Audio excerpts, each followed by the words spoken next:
গ্রামের মেয়ে হয়ে নিজেকে নিয়ে আমি নিজেই গর্বিত। এই কথাটা কেন বললাম একটু পরে বলছি। তো সকাল সকাল ঘুম থেকে উঠে আমি একদম কাজে লেগে পড়েছি। আমি যেহেতু শহরে চলে যাব, তো মা এগুলা করতে পারবে না, সেজন্য এগুলো করে দিয়ে যাচ্ছি। হ্যালো এভরিওয়ান, সবাইকে নমস্কার। আশা করি সবাই ভালো আছেন। প্রতিদিনের মতো আজকেও নতুন একটা ভিডিও নিয়ে আপনাদের মাঝে চলে আসলাম। আজকে আমাদের বাড়ির মাটির চুলাটা একদম নতুন করে ফেলবো। আচ্ছা, পুরাতন জিনিস কি নতুন করা এত সহজ? অবশ্যই সহজ, যদি আপনি জানেন, যদি আপনি প্রসেসটা বুঝেন। মাটির চুলাটা লেপার জন্য প্রথমে মাটি প্রস্তুত করতে হবে, তারপর মশলাগুলো এক এক করে প্রস্তুত করতে হবে। মাটিতে মশলা হিসেবে ব্যবহার করব ধানের কুড়া, সে সাথে চুলার ছাই। কুড়াগুলো যেহেতু পুরোপুরি ব্যবহার উপযোগী নয়, সেজন্য আগে ব্যবহার উপযোগী করতে হবে। প্রথমে ছাঁকনি দিয়ে সেঁকে নিতে হবে। এখানে আমি সব কুড়াগুলো ভালো মতো ছাঁকনি দিয়ে সেঁকে নিচ্ছি। ছাঁকনি দিয়ে শাকার কারণটা হচ্ছে বড় কুড়াগুলো থেকে ছোট কুড়াগুলো আলাদা করতে হবে।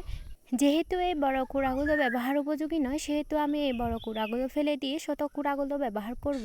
এখানে আমি ছোট কুড়া এবং বড় কুড়া বেশ ভালো মতোই আলাদা করে নিয়েছি। ছোট কুড়াগুলো আলাদা করার পর ধরতে বেশ মজা লাগছে, একদম সফট।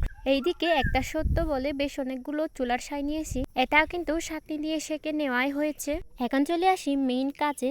ভিজিয়ে রাখা মাটির সাথে কুড়া এবং চুলার ছাই ভালো মতো মিক্স করতে হবে। মাটির এই মিশ্রণটা বা মশলাটা যেটা বলি না কেন, এটা যদি ভালো মতো মিক্স হয়ে যায়, চুলাটা লেবার সময় বেশ সুবিধা হয়। এখানে যেহেতু আমার সবগুলা মাটি লাগবে না, তাই আমি শত বলে নিয়ে নিচ্ছি। শত এই বলটাতে বেশ ভালো মতো এক বল মাটি নিয়ে নিলাম। চুলার ছাইগুলো মাটির নিচে আগেই দিয়ে দিচ্ছি, এখন উপরে কুড়াগুলো দিয়ে দিব। এখন হচ্ছে যে আপনার হাতে যত জোর থাকবে ততই ভালো। মাটির এই মিশ্রণটা তৈরি করতে আপনার উপরে ডিপেন্ড করবে, আপনি যতটা পারবেন ততটা হচ্ছে যে মিক্স করে নেবেন। এখানে আমি আমার যত শক্তি আছে সব শক্তি দিয়ে মাটির এই মিশ্রণটা মিক্স করতেছি।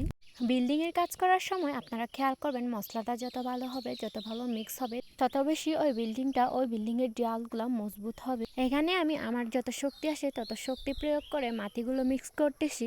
পরে দেখি ওই শত বলেই হচ্ছে না, শত ওই বলটা রেখে পরে এই বড় বলে মাটি এবং মশলাগুলো ঢেলে নিয়েছি এবং ভালো মতো মিক্স করে নিচ্ছি। আপনারাই দেখুন কতটা ভালো মতো মিক্স করে নিয়েছি। মাটি মিশ্রণ করা শেষ। এখন হচ্ছে যে আমার মাটির চুলাতে ফিরে আসি।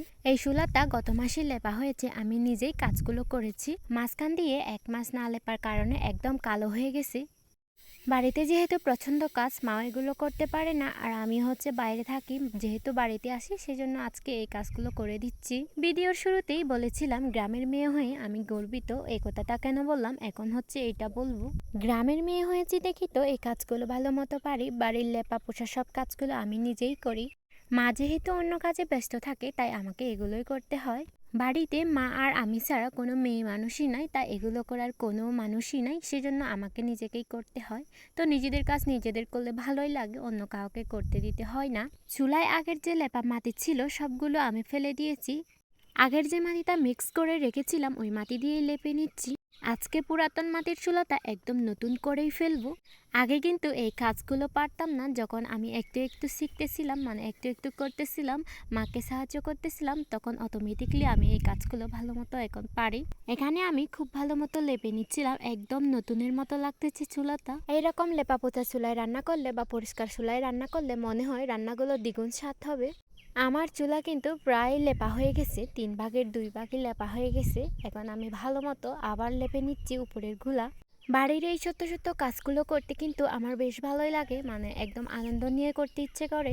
আমার মতো বাড়ির এই ছোট্ট ছোট্ট কাজগুলো কারা কারা করে সবাই কিন্তু কমেন্টে বলে যাবেন। আর এগুলা কিন্তু আমার ছোটবেলা থেকে অভ্যেস আছে। আমার পুরাতন মাটির চুলাটা লেপার পরে ফাইনাল লুকটা কেমন হয়েছে আপনারা সবাই কমেন্ট করে জানাবেন।